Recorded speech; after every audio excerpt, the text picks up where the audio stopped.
Jusqu'à 9 heures, Good Morning Business.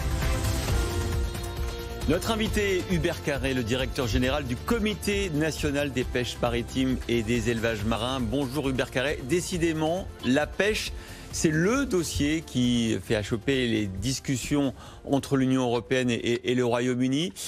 Pourtant, Bruxelles avait proposé de baisser de 20% le montant des produits pêchés chaque année par l'Union européenne dans les eaux britanniques. Mais les Anglais réclament 60% de baisse. Qu'est-ce qui est acceptable pour vous ? Oui, bonjour. Merci de me donner l'occasion d'exprimer la voix des pêcheurs. Effectivement, les Anglais ont fait du Brexit l'enjeu, la reconquête effectivement de leurs eaux. Effectivement, ils sont très gourmands. On est parti de 80%, là ils descendent à 20%. Mais on considère que l'offre que la Commission a pu faire est déjà trop importante. Quelles conséquences un no deal pourrait avoir pour l'ensemble des pêcheurs français? Aidez-nous à nous rendre compte justement. Écoutez, c'est bien la problématique. Là, tout le week-end, on était en relation avec le ministère de la Mer et on est en train de se demander si un no deal n'est pas préférable à un mauvais deal parce que quelque part, il y a la pêche. Depuis 4 ans, on a toujours dit qu'effectivement, la pêche ne devait pas être la variable d'ajustement. On s'aperçoit que dans la dernière ligne droite, c'est la pêche qui coince, si vous me permettez cette expression. Et on ne voudrait pas qu'il y ait un mauvais accord sur notre dos, sur le dos des pêcheurs français, sur le dos de toute la filière aussi européenne, parce qu'on n'est pas les seuls. On est 9 États membres dépendants de la pêche, de l'accès aux eaux britanniques et de la capacité à pouvoir pêcher dans les eaux britanniques. Oui, mais Hubert Carré, quand même, un no deal, ça serait la catastrophe pour vous, parce que vous pêchez 30% du poisson dans les eaux britanniques. Un no deal, ça veut dire que vous n'avez droit à rien. Non, c'est-à-dire qu'en réalité... Vous savez, c'est clair, c'est que effectivement, ça serait catastrophique pour tout le monde. Ça, c'est clair, de ne plus pouvoir accès aux eaux britanniques. Mais si on a accès aux eaux britanniques, mais qu'on ne peut pas réellement pêcher ce que l'on veut, parce que c'est compliqué finalement, on partage plus de 150 stocks avec les Britanniques. La négociation se fait sur 56 stocks.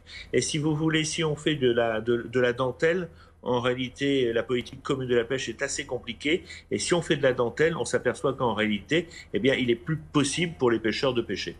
Peut-être on peut faire un petit point aussi de conjoncture sur ce Noël particulier pour la pêche, pour les pêcheurs. C'est très important cette période-là. Les restaurants sont fermés. Est-ce que vous avez quand même une demande suffisante de la part des particuliers? Comment va se passer votre année? Oui, alors on était un petit peu inquiets et visiblement, les gens ont souhaité se faire plaisir.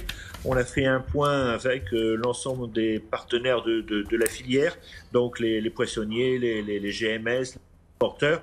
Et visiblement, les Français, heureusement, ont envie de se faire plaisir et le poisson, les crustacés, les coquillages font partie des produits festifs et sont au rendez-vous. Je pense que là, on n'a pas trop de soucis, malgré que nos amis restaurateurs soient fermés. Et du coup, les prix ne sont pas trop tirés à la baisse? Non, les prix, autant vous dire que depuis 6 mois, les prix sont 20 à 30% moins élevés que l'année 2019. Là, visiblement, il y a, depuis le début de la semaine dernière, un retour aux prix normaux. Hubert Carré, vous êtes directeur général du Comité national des pêches maritimes et des élevages marins.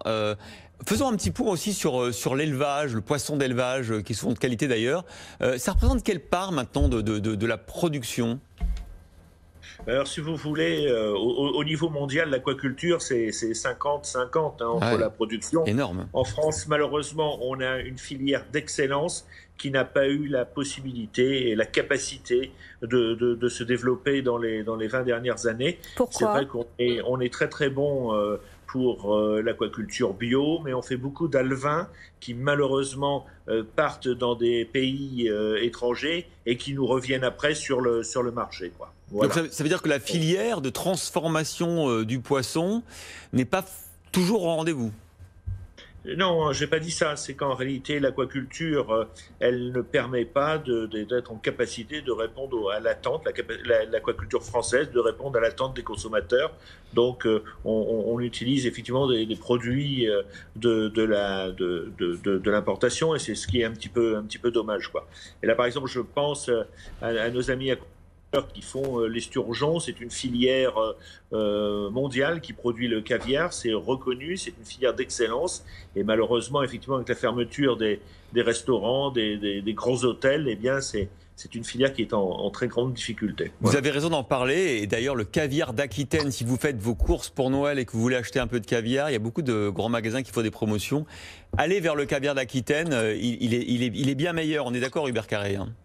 On est tout à fait d'accord, c'était filière, mais tous les produits français, on a développé, vous savez, la marque Pavillon France, donc on a haussé les standards, les Français mangent un produit de qualité, et pêché par les Français, maraillé par les marailleurs, transporté par les transporteurs français, vendu par les poissonniers, par la grande distribution. Je crois qu'il y a aussi, en ces temps de solidarité, un réflexe je dirais, si vous me permettez cette expression, de commerce équitable, c'est-à-dire manger du poisson français, manger du poisson Pavillon France, quoi. Je pense que ça, c'est important, quoi.